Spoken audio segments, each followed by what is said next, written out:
बाबा बागेश्वर ने लगाई बिहार से दहाड़, जाते जाते कर गए हिंदू राष्ट्र पर बहुत बड़ा ऐलान।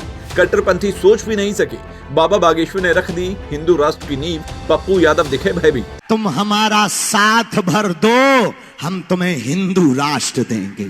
तुम रोहिंग्या को रोक नहीं पाए, घुसपैठियों को रोक नहीं पाए, हम तो भारत के ही हैं, ठटरी के बड़े। बिहार की कथा में धुआं धुआं हो गए भीड़ के सारे रिकॉर्ड। राजनीति करने वालों को दे दिया बाबा बागेश्वर ने मुंह तोड़ जवाब। बोली ऐसी धाकड़बात, दिल्ली तक हिल गई नेताओं की कुर्सी।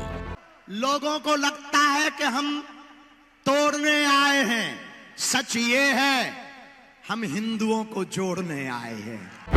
न तेजस्वी ने सो जान, न पप्पू यादव सके जान। बिहार की कथा में बता दी बाबा ने अंदर की बात। कब करेंगे शादी, खुद कर दिया कैमरे पर खुलासा। विरोधियों का बनाया सनातनियों ने तमाशा। जी हाँ, विरोधियों की इस बार बाबा बागेश्वर ने ऐसी क्लास लगाई है जिसने सियासी भूचाल ला दिया है। जो काम बड़े बड़े साधु संत से लेकर राजनेता नहीं कर पाए, उसे बाबा बागेश्वर ने बिहार में कर दिखाया है। और हिंदू राष्ट्र की ऐसी नींव रखी है जिसने विरोधियों की रातों की नींद उड़ाकर रख दी है। लालू यादव से लेकर पप्पू यादव को ऐसी खरी खरी मंच से सुनाई जिसने हिंदू का सीना गर्व से चौड़ा कर दिया है। जबकि बिहार में अपनी शादी को लेकर बड़ा खुलासा भी किया है, जिसके बारे में आगे आपको बताते हैं। लेकिन उससे पहले आपको बता दें, बिहार में बाबा बागेश्वर की कथा का समापन हो गया है, जिसकी तस्वीरों ने विरोधियों में खलबली मचा दी है। क्योंकि बाबा बागेश्वर की कथा में ऐसी भीड़ उमड़ी जिसने सारे रिकॉर्ड्स को धुआं धुआं कर दिया। आखिरी दिन जाते जाते बाबा बागेश्वर की झलक देखने को भक्त बेताब दिखे, जिसकी तस्वीरों ने सबको हैरान करके रख दिया।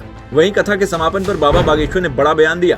पंडित धीरेन्द्र कृष्ण शास्त्री ने पत्रकारों से बात करते हुए कहा, धर्म और राजनीति अलग अलग विषय है। मैं राजनीति के लिए नहीं, बल्कि सनातन धर्म का प्रचार करने आया हूँ। पूरे देश और दुनिया में हिंदुत्व का प्रचार कर रहा हूँ। बाबा बागेश्वर ने आगे कहा, मैं 150 करोड़ हिंदुओं की लड़ाई लड़ रहा हूँ। हिंदुओं को एकजुट करने के लिए पदयात्रा, कथा, दरबार और प्रवचन देता हूँ। बिहार मेरा घर है, यहाँ मेरा परिवार रहता है। जो मुझे रोकने की कोशिश करेगा, मैं उनके घर के बाहर जाऊंगा। देश में आने जाने पर मुझे कोई रोक नहीं सकता। ये संविधान से मिला हक है।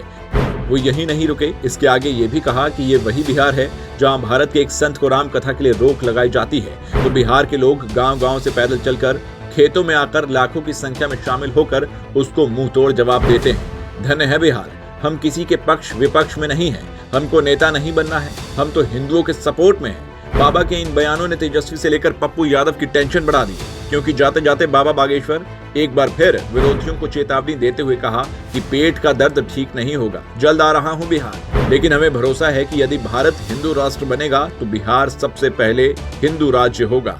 आप लोग भी यहाँ से जाकर सनातनियों को एकजुट करें।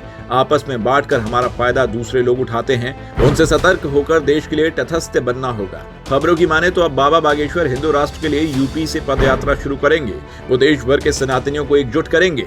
इस दौरान वो भारत को हिंदू राष्ट्र बनाने के लिए काम करेंगे। आपको बता दें, अब बाबा बागेश्वर होली महोत्सव मनाएंगे और 22 मार्च तक धाम में ही रहेंगे। इसके बाद 23 से 27 मार्च मेरठ में हनुमत कथा करेंगे।